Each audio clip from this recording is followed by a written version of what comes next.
Hi guys, welcome to my channel. இன்னைக்கு நான் ஒரு லஞ்ச் மெனு தான் பண்ணலாம்னு இருக்கேன். இன்னைக்கு எங்க வீட்ல லஞ்ச் இதுதான். சோ அத அப்படியே உங்களோட ஷேர் பண்ணலாம்னு சொல்லிட்டு தான் இந்த வீடியோ நான் எடுக்கிறேன். இது வந்து ஒரு பியூர் வெஜிடேரியன் மீல்ஸ், கலவை சாதம்னு சொல்லலாம், இல்லனா மினி மீல்ஸ்னு சொல்லலாம். சோ நான் என்ன பண்றேன்னு ஒவ்வொண்ணா உங்களுக்கு நான் காட்டுறேன் இப்போ, சரியா? சோ ஃபர்ஸ்ட் வந்து நான் என்ன பண்ண போறேன்னா பருப்பு பொடி பண்ண போறேன். நார்மலா நிறைய பேருக்கு தெரிஞ்சிருக்கும். சோ நாங்க என்ன பண்ணிருக்கோம்னா ஃபர்ஸ்ட் பருப்பு பொடி ஆல்ரெடி அரைச்சு வச்சிருக்கேன். ஆனா என்னென்ன போட்டு அரைச்சு நான் சொல்றேன். ஃபர்ஸ்ட் வந்து துவரம் பருப்பு வந்து 1 கப், கடலை பருப்பு வந்து 1/4 கப், மிளகு சீரகம் வந்து சும்மா ஒரு அரை டீஸ்பூன் வச்சுக்கலாம். பெருங்காயமும் கொஞ்சம் நமக்கு தேவையான அளவு, அப்புறம் காஞ்ச மிளகா நம்ம காரத்துக்கு ஏத்த மாதிரி போடணும். பூண்டு வந்து ஒரு சின்னதா ஒரு பல்லு போதும். அப்புறம் உப்பு நமக்கு தேவையான அளவு.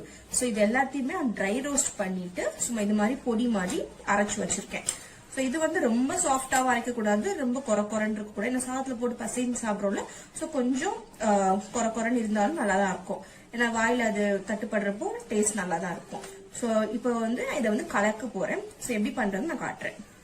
இப்போ வந்து இதுக்கு நல்லெண்ணெய் யூஸ் பண்ணிக்கலாம். யூஸ்வலா இது மாதிரி கலவை சாதத்துக்குலாம் நல்லெண்ணெய் தான் நல்லா இருக்கும். நல்லெண்ணெய் ஒரு 2 ஸ்பூன் இந்த அளவு எடுத்திருக்கேன். நம்ம எவ்வளவு சாதம் போடுறோமோ அதுக்கேற்ற மாதிரி தான். அப்புறமா நல்லா காய்ஞ்சிருச்சு. கடுகு உளுந்து ஒண்ணா வச்சிருக்கேன். கருவேப்பிலை,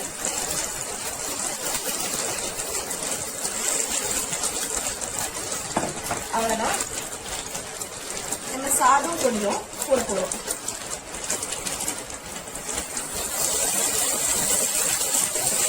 நம்ம எவ்வளவு பொடி போடுறோமோ அதுக்கேற்ற மாதிரி தான்.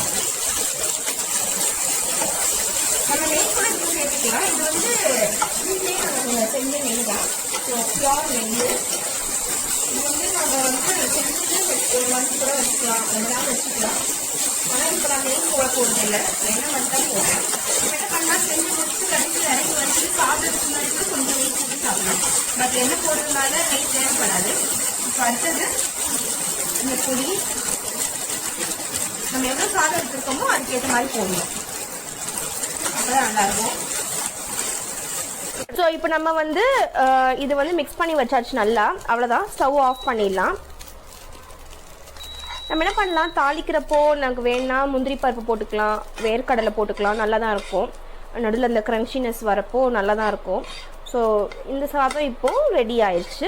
இப்போ நம்ம ட்ரான்ஸ்ஃபர் பண்ணிக்கலாம் ஒரு பிளேட்டில். அடுத்த சாதம் நான் என்ன பண்ணுறேன்னு நான் காட்டுறேன் உங்களுக்கு. இப்போ அடுத்தது வந்து நான் வந்து தேங்காய் பூவில் ஒரு பொடி பண்ணி வச்சுருக்கேன். ஸோ அந்த பொடியில் தான் ஒரு கலவை சாதம் பண்ண போகிறேன். ஸோ தேங்காய் பூ பொடி சாதம் தான். அதுக்கு வந்து நான் ஃபஸ்ட்டு எப்படி இந்த பொடி பண்ணேன்னு நான் சொல்லிடுறேன். இதுக்கு வந்து தேங்காய் பூ வந்து ஒரு கப் எடுத்திருக்கேன். தேங்காய் பூன்றது நம்ம நல்லா துருவி வச்ச தேங்காய் பூ தான். அதை வந்து 1 கப் நான் எடுத்திருக்கேன். ஸோ அதுக்கு 1 கப்புக்கு வந்து வேர்க்கடலை வந்து 1/4 கப், உடச்ச கடலை வந்து 1/4 கப், காய்ந்த மிளகாய் வந்து நம்ம காரத்துக்கு ஏற்ற மாதிரி, அதுக்கப்புறம் பூண்டு வந்து ஒரு 4 பல்லு இல்லைனா 1 பல், அதுவும் நம்ம தேவையான அளவு தான். அப்புறம் இது எல்லாமே ட்ரை ரோஸ்ட் பண்ணோம், கூட உப்பும் சேர்த்துக்கணும். ட்ரை ரோஸ்ட் பண்ணிவிட்டு நல்லா நான் அரைச்சி வச்சுருக்கேன். அதே மாதிரி தான் போன பொடிக்கு சொன்ன மாதிரி தான், ரொம்ப சாஃப்டாக அரைக்கக்கூடாது. இது ஆல்ரெடி தேங்காய் தான், ஸோ கொஞ்சம் குறன்னு தான் இருக்கும். இது மாதிரி நம்ம பொடி பண்ணி வச்சுக்கணும். இப்போது இதில் வந்து நம்ம கலவை சாதம் பண்ணலாம்.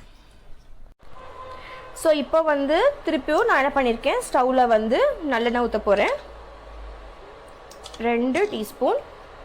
ஸோ நல்லெண்ணெய் நல்லா காயட்டும். அதுக்கப்புறமா நம்ம கடுகு உளுந்து கருவேப்பிலை போடணும். நான் முன்னாடி கலந்த சாதம் பண்ணலை, அதே பேனில் தான் வச்சுருக்கேன். ஸோ அதனால தான் இது. அவ்வளோதான். இதுக்கப்புறமா நம்ம வந்து சாதத்தை போட போகிறோம்.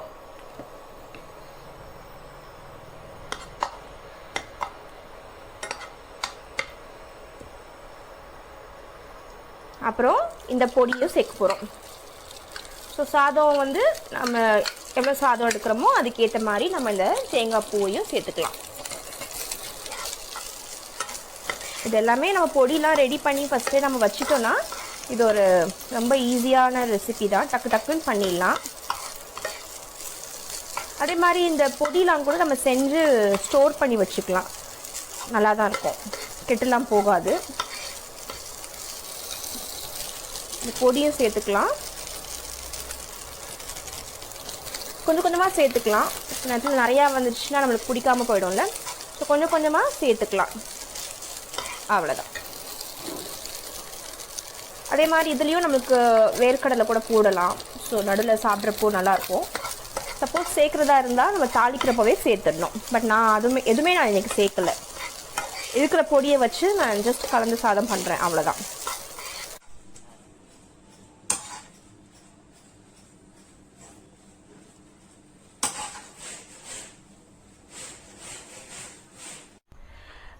இப்போ அடுத்தது வந்து நான் என்ன செய்ய போகிறேன்னா, வேப்பம்பூவில் வந்து ஒரு பொடி சாதம் செய்ய போகிறேன். ஸோ அது எப்படி பண்ணுறது நான் காட்டுறேன். அதுக்கு முன்னாடி நான் வேப்பம்பூ வந்து ரொம்ப நல்லது உடம்புக்கு. சாப்பிட்றதுக்கு முன்னாடி, நம்ம லஞ்ச் சாப்பிட்றதுக்கு முன்னாடி சும்மா ஒரு 2 வாய் சாப்பிட்றது ரொம்ப நல்லது. ஸோ எப்படி பண்ணுறதுன்னு நான் காட்டுறேன். அதுக்கு ஃபஸ்ட்டு வேப்பம்பூ வந்து நான் ஆல்ரெடி எடுத்து வச்சுருக்கேன்.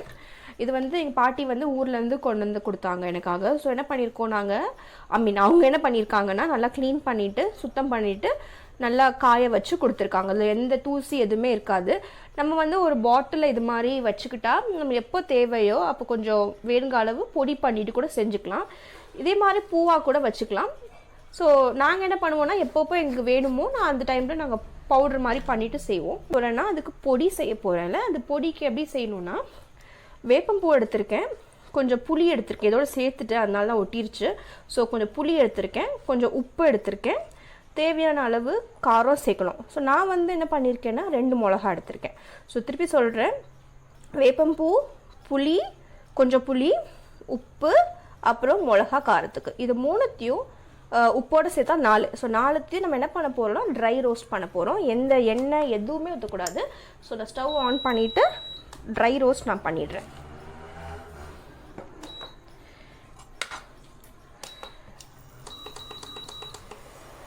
அவ்வளோதான். ஸோ இது நல்லா ட்ரை ரோஸ்ட் பண்ணதுக்கு அப்புறமா நம்ம என்ன பண்ண போகிறோன்னா, மிக்ஸி ஜாரில் போட்டு அரைக்க போகிறோம். அரைக்க போகிறதுக்கு முன்னாடி கொஞ்சம் வெல்லமும் சேர்த்துக்கலாம். கொஞ்சம் இனிப்பு இருக்கும், இதில் நல்லாயிருக்கும். இது ரொம்ப நல்லது. வாரத்துக்கு 1 நாள் சாப்பிட்டாவே ரொம்ப நல்லதுன்னு சொல்லுவாங்க. நான் இப்போ தான் ரீசெண்டாக அதை சாப்பிட ஆரம்பிச்சிருக்கேன். முன்னாடிலாம் எனக்கு தெரியாது. ஸோ எனக்கு தெரிஞ்ச ஒருத்தவங்க சொன்னாங்க, நீ சாப்பிடு ரொம்ப நல்லது உடம்புக்குன்னு சொல்லிட்டு. ஸோ அதனால தான் நான் சாப்பிட ஆரம்பிச்சிருக்கேன். நல்லதாக இருக்குது. ஸோ வாரத்தில் 1 நாள் சாப்பிடலாம், அதுவே போதும். ஸோ இது நல்லா ட்ரை ரோஸ்ட் பண்ணியாச்சு. நம்ம ஸ்டவ் ஆஃப் பண்ணிவிட்டு கொஞ்சம் சூடு போனதுக்கப்புறமா வெல்லத்தை சேர்த்து நான் மிக்சியில் அரைக்க போகிறேன். ஸோ நான் இப்போது வந்து அரைச்சிட்டு வந்துட்டேன். இந்த வேப்பம்பூவை இப்படி தான் இருக்கும். ஸோ நம்ம என்ன பண்ண போகிறோம், இதை வந்து ஸ்டவ்லாம் ஆன் பண்ண தேவையில்லை. நான் சும்மா கிளறதுக்கு ஈஸியாக இருக்கும்னு சொல்லிட்டு அதே பேனில் வச்சுருக்கேன். இந்த பொடியை சேர்த்துட்டு கொஞ்சம் பார்த்தீங்களா இவ்வளோன்னு தான் பொடி வந்திருக்கு நான் போட்ட அளவுக்கு. ஸோ அதுக்கேற்ற மாதிரி நம்ம சாதம் போடணும். அவ்வளோதான். கொஞ்சம் சாதம் போட்டுட்டு இது நல்லா மிக்ஸ் பண்ண வேண்டியதான். இது கொஞ்சம் தான் நான் செஞ்சேன் இன்னைக்கு. அவ்வளோதான்.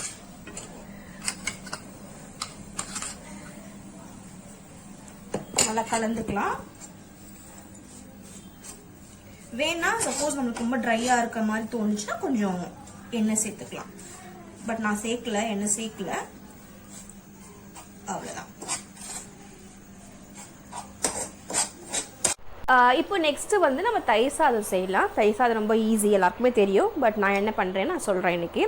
ஃபஸ்ட்டு வந்து நான் என்ன பண்ணியிருக்கேன், சாதத்தில் வந்து கொஞ்சம் பால் ஊற்றிருக்கேன். பால் நிறையா ஊற்றணும். பால் ஊற்றிட்டு கொஞ்சம் உப்பு சேர்த்துருக்கேன். நல்லா கலந்து வச்சுருக்கேன், நல்லா பிசைஞ்சு வச்சாச்சு. ஸோ இப்போ தாளிச்சிடலாம். எண்ணெய் ஊற்றியாச்சு ஸ்டவ்வில். ஸோ எண்ணெய் கொஞ்சம் நல்லா ஹீட் ஆனதுக்கப்புறமா கடுகு, உளுந்து, கருவேப்பிலை, மிளகா, அவ்வளோதான். இது எல்லாத்தையுமே சேர்த்துடலாம். சேர்த்துட்டு கொஞ்சம் நல்லா அது பொரியட்டும். அதுக்கப்புறமா நம்ம ஸ்டவ் ஆஃப் பண்ணிடலாம். அவ்வளோதான்.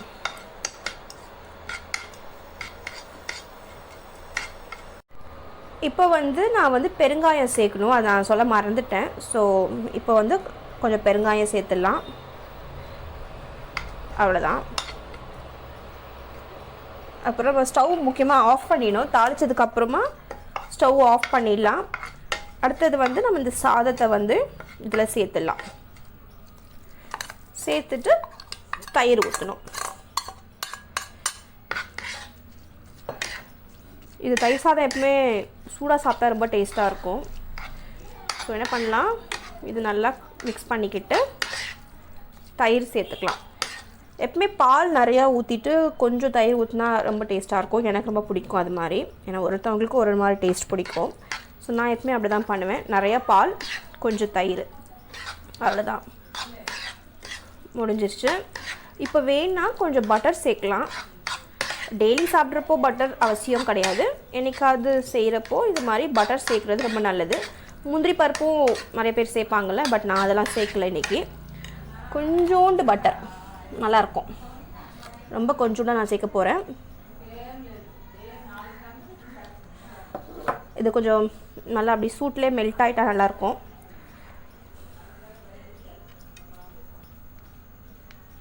அவ்வளோதான். இது எல்லாத்தையும் நல்லா மிக்ஸ் பண்ணிவிட்டு நம்ம ஒரு கிண்ணத்தில் எடுத்து வச்சிடலாம். ஸோ இது எல்லாத்துக்கும் நான் ஒரு காமனாக ஒரு சைட் டிஷ் பண்ணலான்னு இருக்கேன். உருளைக்கிழங்கு நான் பண்ண எல்லா சாதத்துக்கும் இப்போது உருளைக்கிழங்கு வந்து ஒரு நல்ல காம்பினேஷனில். ஸோ நான் அதையும் பண்ணிடுறேன். ஸோ இது வந்து ரெடி ஆயிடுச்சு. இந்த பட்டர் எல்லாம் மிக்ஸ் ஆயிடுச்சு. அவ்வளோதான். நம்ம ஒரு குட்டி கிண்ணத்தில் இதை எடுத்து வச்சிடலாம். அவ்வளோதான்.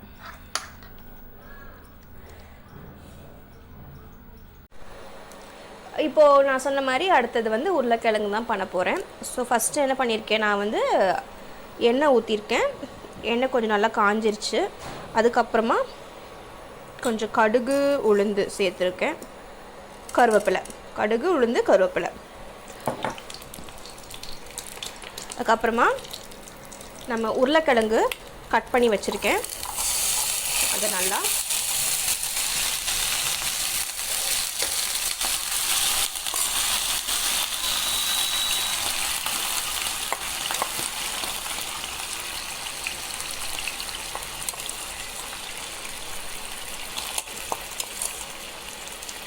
ஸோ நான் இப்போ அடுத்தது வந்து பெருங்காயம் சேர்க்க போகிறேன், பெருங்காயத்தூள்.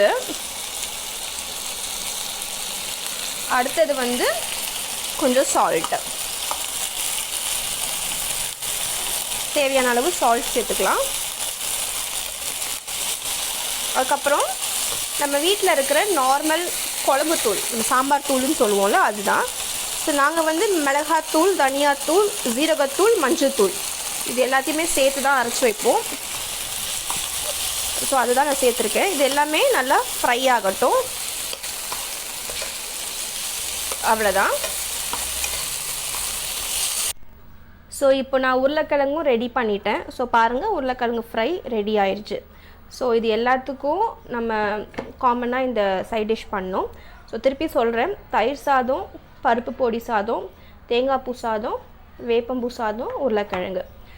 அண்ட் இதுக்கு வந்து வத்தல் ரொம்ப டேஸ்ட்டாக இருக்கும். நான் எப்படி உருளைக்கிழங்கு ரொம்ப நல்ல காம்பினேஷன் சொன்னேனோ அது மாதிரி வத்தல் சூப்பராக இருக்கும். அப்பளமும் ரொம்ப நல்லாயிருக்கும். ஸோ இது எல்லாமே ரொம்ப ஈஸியாக பண்ணக்கூடிய டிஷ் தான். இந்த பொடிலாம் ரெடி பண்ணி வச்சிட்டோன்னா டக்கு டக்குன்னு பண்ணிக்கலாம். ஸோ எங்கள் வீட்டில் நான் சொன்ன மாதிரி இதுதான் எங்கள் வீட்டில் இன்றைக்கி லன்ச்சு. ஸோ உங்கள் எல்லாருக்குமே இந்த வீடியோ பிடிச்சிருக்குன்னு நினைக்கிறேன். பிடிச்சிருந்ததா கண்டிப்பாக இந்த வீடியோக்கு லைக் பண்ணுங்கள். இந்த டிஷ்ஷெலாம் கூட செஞ்சு பாருங்கள். நீங்கள் எல்லாருமே செஞ்சுருப்பீங்க, பட் இருந்தாலும் ட்ரை பண்ணி பாருங்கள். இந்த சேனலை இன்னும் சப்ஸ்கிரைப் பண்ணலைன்னா கண்டிப்பாக சப்ஸ்கிரைப் பண்ணுங்கள். நான் உங்களை அடுத்த வீடியோவில் சந்திக்கிறேன். Until then, take care. Bye.